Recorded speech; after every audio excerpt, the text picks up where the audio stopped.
Recebendo alguns amigos muito queridos. Minha amiga querida Sara Sarri, seja muito bem-vinda. Obrigada. Que alegria ter você aqui. Muito obrigado. Bob Floriano! Quanto tempo, irmão? Bastante. Que alegria estar com você. Carmen Monarca, você tá bem, Carmen? Prazer, bom, querida. Seja muito bem-vinda. Obrigada. Muito bom estar aqui pra gente falar sobre voz. Hoje é Dia Internacional da Voz. E a gente vai falar com 3 pessoas que usam brilhantemente a voz. Para nossa sorte, nós saímos ganhando com isso quando eles usam a voz. A gente tem o livro até do Bob aqui, vamos falar a respeito disso. Quem fala bem, vende mais, que é sensacional. Trabalho maravilhoso do meu amigo Bob Floriano. Voz com conteúdo, isso é muito legal. Vamos falar sobre isso aqui. Todos trabalham com a voz. Como você começou a tua carreira, Sara? Você já começou treinando a voz? Esse foi um dos primeiros passos ou você sentiu essa necessidade depois? Não, na verdade eu comecei com música, né, na Escola de Música de Brasília, então foi com voz, em canto coral, muito pequenininha, com 5 anos de idade.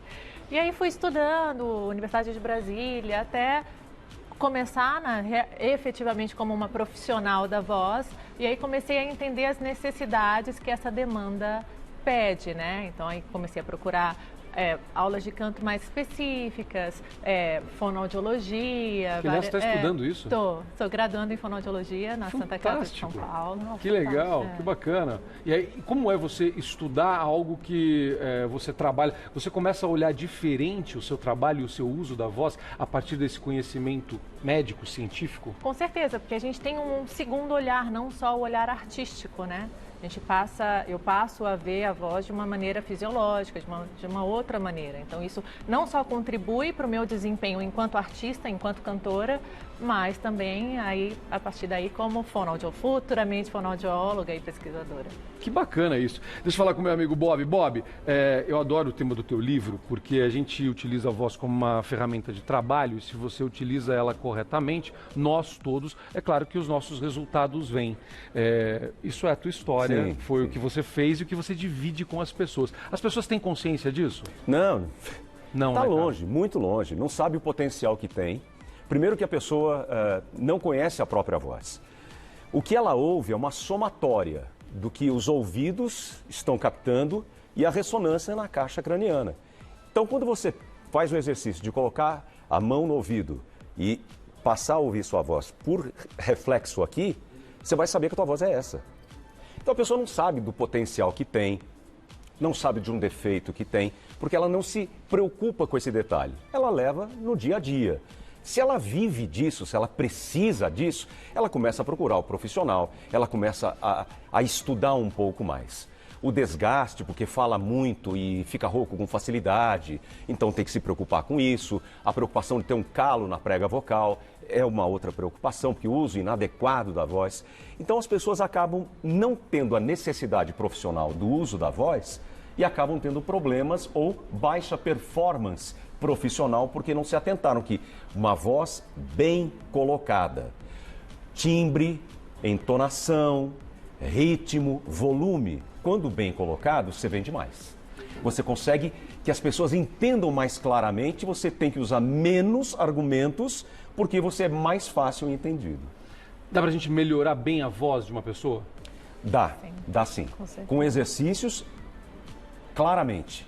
Agora, a pessoa tem uma característica, a voz rouca pode melhorar, mas é uma anatomia da pessoa. Ela pode, até um nível ela melhora.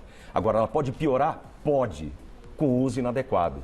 Ela é rouca e ainda fuma, passa 100 graus a fumaça. Nossa. Ela toma gelado, ela fica e ela tem uma propensão a ficar doente. O álcool, por exemplo, ele praticamente anestesia. Então a pessoa acha que está bem e começa a falar alto, falar alto. No final da festa, acabou a bebedeira, acabou a voz, acabou. Lógico, ela forçou demais este músculo que é a prega vocal, um músculo. Se você esquenta antes, usa e relaxa depois, você tem uma durabilidade maior. Muito bacana isso. A Carmen, além de ser uma cantora maravilhosa, daqui a pouco ela vai cantar pra gente, ela também é coach vocal. Sim. Né? Carmen, é muito difícil isso que o Bob falou, você conscientizar as pessoas do uso correto da voz. A não ser nós que trabalhamos com a voz, a gente já sabe disso porque a gente sente no nosso dia a dia essa necessidade. Mas tem muitas pessoas, e eu vou dar um exemplo para você. Eu trabalho muito com palestrantes, faço treinamento para palestrantes, esse tipo de coisa. E eu vejo que alguns deles têm muito conteúdo, eles são brilhantes no conteúdo deles, mas quando eles chegam no palco, às vezes eles não conseguem desempenhar. Conseguem entregar isso, né? Porque eles não trabalham, eles fazem uma força enorme. A palestra começa muito bem, quando chega na metade, você já não está entendendo direito o que o cara está falando, ele já está se atropelando. O raciocínio dele também, né? Esse autoconhecimento de uma pessoa que não é do meio, não é do meio da voz, profissional da voz, é muito difícil. Porque, veja bem, a gente, a partir do momento que a gente acorda até ir dormir, a gente usa a voz o tempo todo. E as pessoas não se tocam, não têm a consciência de que é um exercício que você está fazendo o tempo inteiro e que você pode estar fazendo erroneamente. Então, assim, é bem complicado, mas como ele falou, há, com certeza, exercícios a serem feitos e formas de conscientizar a pessoa a saber usar a voz, né?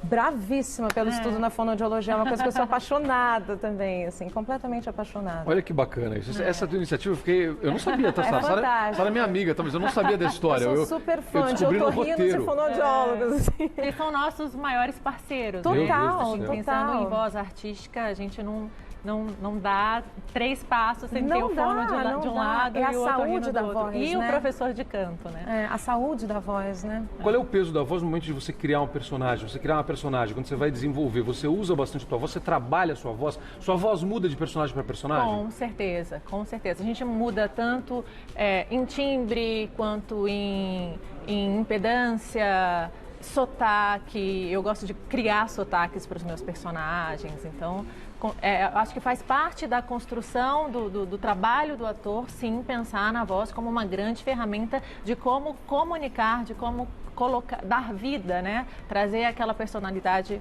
aquele personagem para uma verdade. A Sara está em cartaz com Billy Elliot, aliás, maravilhosa, como sempre. Lindo, Olha lá, algumas né? imagens de Billy Elliot, que é lindo, esse musical tá incrível. Eu recomendo a vocês fortemente, eu já assisti e vou de novo no sábado, tá? Ai, que bom! Eu te vejo lá. Estarei lá no sábado à tarde. A gente está em cartaz no Teatro Alfa, de sexta a domingo, com 2 sessões aos sábados, 2 sessões aos domingos, e assim, está sendo uma aceitação impressionante. Nós estamos, assim, muito surpresos de como São Paulo abraçou Billy Elliot, assim, um espetáculo muito bonito, vale a pena conferir. E absolutamente atual, né? Porque a gente fala sobre quebra de preconceito, então é muito bacana. Parece que foi feito ontem, né? É incrível, incrível. Então realmente vale a pena, recomendo fortemente. Bob, no caso de um locutor, a gente tem às vezes, a gente tem às vezes não, você está fazendo uma locução, você não tem a sua imagem ali, você está associando a sua voz a outras imagens, quando você está na televisão, fazendo uma narração, por exemplo, de algo, ou então você está no rádio, aí você depende só 100% da da voz. É mágico. É demais, não é? O rádio é o único meio de comunicação que transforma qualquer pensamento, porque usa a imaginação. Perfeito. É fantástico, porque eu posso... eu lembro que há muito tempo na cultura eu fui fazer uma parte do texto do livro do George Orwell, 1984, reproduzindo aquela história dele que no rádio, antes do break comercial, ele falou: no próximo bloco vamos fazer uma ficção, fique ouvindo que a gente volta já já. Volta do bloco comercial e eles começam a falar de uma história de uma invasão que estava acontecendo do outro lado da cidade, espaçonaves, seres alienígenas, deu um pânico na cidade, todo mundo, era só o rádio, não tinha televisão. Então a imaginação e como você constrói o personagem, o uso da voz, o timbre, a velocidade e o principal, a pausa de pensamento. Sensacional. Nesse momento que você ficou esperando eu concluir, você pensou 200 mil coisas. E quem está nos assistindo agora também pensou. A pessoa fica tão... Porque você constrói o teu roteiro, a tua narrativa, pensando como uma peça de teatro. Que você tem ali o palco, só que não estão te vendo. Mas você precisa usar a imaginação do teu ouvinte para levar para onde você quer. A imaginação leva o seu ouvinte para onde você, locutor, quer. Você pode criar um personagem e todo dia você tem aquele ouvinte cativo. Nossa, a pessoa é tão simpática de manhã comigo quando ela fala bom dia Zucatelli. Como vai você? Ah, que bom que você está nos ouvindo. No dia seguinte você vai, será que vai falar meu nome outra vez? Será que vai falar meu nome? E você vai cativando o público porque você cria uma legião de fãs que tem o rádio como um instrumento de companhia. Esse cara fala comigo. E foi isso que nós fizemos na Rádio Cidade, 1980, quando eu estreiei em rádio em São Paulo. 1980. 1980. Posso fazer uma colocação? Pode. O que é fantástico a respeito do que ele está falando é porque a voz, ela é isso, ela abre a porta para a emoção. É uma coisa que diferencia do instrumento, de um livro, de uma pintura. A voz, ela é uma comunicação direta e vai direto na emoção, na alma. Então, ele cria uma linha que sai do rádio e entra em trocentos corações, porque não é no ouvido. Vai direto para o coração. E isso é a mágica única da voz. Eu acho isso fantástico. E aí você pergunta, como é que você vai falar então? Você sabe quem está te ouvindo?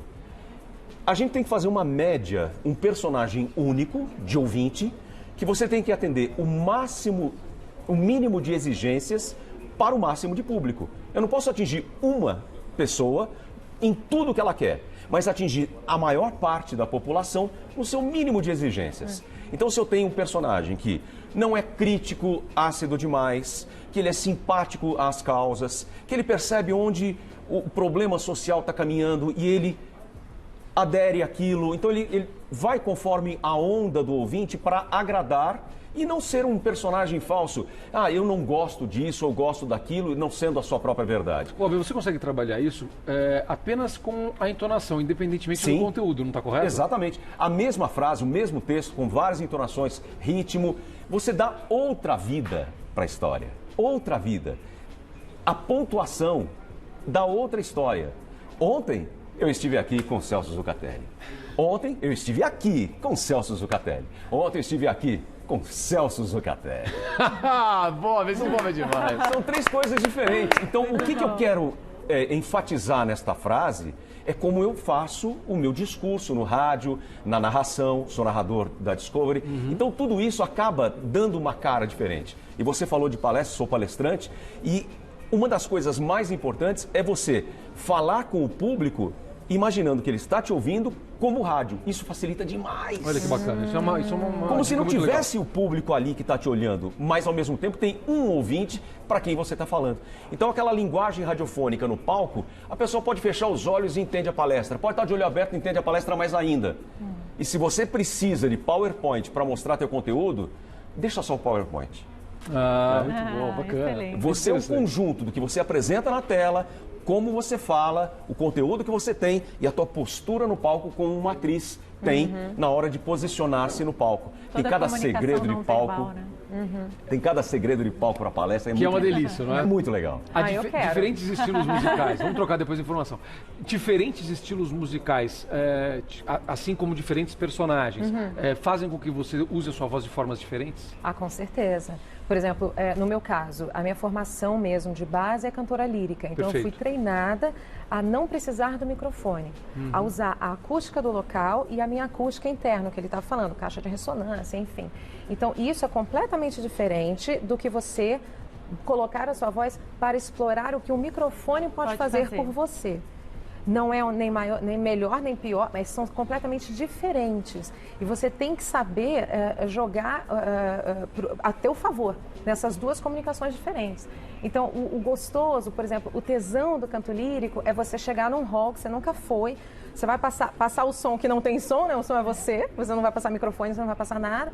E você se adaptar àquele espaço, você pensar, bom, quem está na primeira fila tem que me ouvir, mas quem está na segunda tem que me ouvir também. Quem não entende de técnica, quem não entende de fisiologia, fala assim, tem que mandar ver. Não, você tem que saber usar a tua projeção e o teu fluxo de ar. Quanto maior controle você tiver disso, às vezes menos é mais. Às vezes a pausa é mais que o barulho. Então, isso é o jogo ali do cantor lírico. Já no microfone, você já explora de uma outra forma. A Sara pode até falar 1000 vezes mais sobre isso, mas eu também tenho um trabalho crossover. Então, eu curto, quando eu já faço uma coisa crossover, quando eu já faço uma música mais popular, aquilo que já chega próximo da fala, do sussurro, que eu não posso explorar como uma cantora lírica. É meio que a diferença do teatro para o cinema. O cinema você chora aqui, no teatro você chora aqui. Então, essa diferença é muito bacana. É muito... E no caso, eu vejo isso, está claríssimo para mim. E no caso específico do teatro musical tem uma coisa muito bacana, porque você vai misturando ali momentos em que você está falando e de repente você está cantando, né? Exatamente. E aí você tem que muda a maneira como você está usando ali. Você faz um aquecimento duplo, um treinamento duplo. Como é o preparo disso, já que você vai ter momentos diferentes, às vezes na mesma cena, ou quase sempre na mesma cena? Na verdade, o preparo ele é sempre mais focado para o canto mesmo. Existe sim um preparo específico para a fala. Mas no caso de teatro musical e para ópera, porque em ópera também existem algumas óperas onde recitativo às vezes eu ia falar falado. disso, sim, recitativo é a voz falada. No caso em casas de ópera, você tem que fazer recitativo falado sem o uso do microfone. Então também é uma outra impedância, um outro volume que você precisa aprender a trabalhar para como comunicar aquilo de uma maneira eficiente. Mas sempre 15 minutos antes do espetáculo começar, a gente tem aí uma série de aquecimentos, aquecimento corporal, aquecimento vocal, aquecimento musical, para conseguir desempenhar as 2 horas, 3 horas de espetáculo, vocalmente. Ela falou sobre um negócio muito interessante do uso de equipamento ou você falar assim... Perfeito. Sem nada, né? A projeção e a capacidade, projeção de voz. Eu quero colocar minha voz lá na frente, quero colocar aqui. Então você consegue, tendo essa consciência, jogar para cima e para baixo e sem se cansar. Você não está gritando, está projetando. É muito diferente. E é treino. Tem um grande mestre, um locutor, Ferreira Martins. Grande Ferreira. Martins tem uma frase espetacular. Chega no estúdio para gravar, também não sei se é muito folclore, chegou no estúdio para gravar e o técnico falou: Ferreira, fala um pouquinho mais alto. Aumenta o volume. Eu não falo alto. Sensacional. Faça Perfeito. isso você, né? Tem equipamento aí pra quê, né? Aumente o volume, eu não falo alto. Pronto. Perfeito. Pronto, Perfeito. resolveu. Você tem que se adequar às técnicas todas, usar as técnicas, os equipamentos que tem. Vamos pedir um negócio, deixa eu pedir uma coisa para vocês antes da gente terminar, que é uma dica básica para todas as pessoas, para todos que nos acompanham. Como vocês bem disseram e todos deixaram claro, independentemente de você ser um profissional que utiliza a voz todos os dias, você utiliza a voz todos os dias. Tá? Então vamos deixar isso muito claro. Queria uma dica de cada um para o dia a dia, para a gente cuidar bem da sua voz, para a gente cuidar bem da nossa voz. Para mim, o número 1 é a hidratação. Então, beber entre 1,5 litro e 2 litros de água diariamente. Não é aquilo, esqueci de beber água ao longo do dia e toma 1 litro de água de uma vez. Não, em pequenos goles ao longo do dia, distribuir bem. Principalmente, não só pensando em profissionais da voz artística, mas quem trabalha com a voz profissionalmente. Vendedor, professores, vendedores, ter sempre uma garrafinha de água por perto para ficar se hidratando. Cantores usam muito também recursos como inalação para manter as pregas vocais hidratadas, além do beber água. Então, para mim, e sono. Ter no mínimo 8 horas de sono. Faz diferença. Faz toda a diferença. Você vê a tua voz diferente quando você dorme menos. Completamente diferente. Legal, adorei. Bob. Dormir, né? Você exausto, fatigado, você realmente, a voz fica cansada.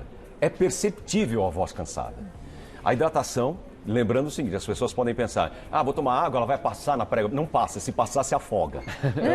É ter o organismo estar hidratado e essa água vai para a prega vocal, que é um músculo, e ele vai trabalhar melhor, vai bater melhor. A inalação, existe inalador portátil com soro fisiológico, a pilha. Inala.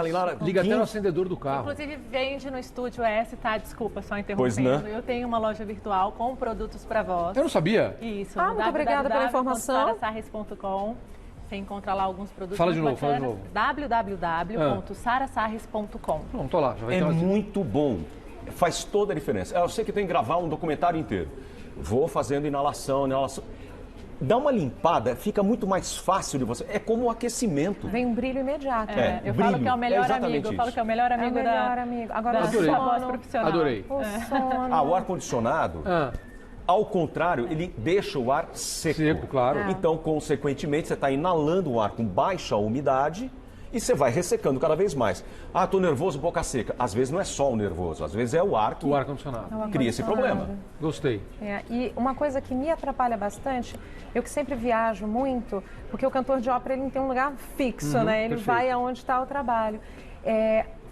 Por exemplo, o avião, que junta os dois, junta o frio com o ar-condicionado. Então, a hidratação também, acho que todo mundo aqui concorda com isso, mas tentar evitar ou minimizar a diferença de temperatura.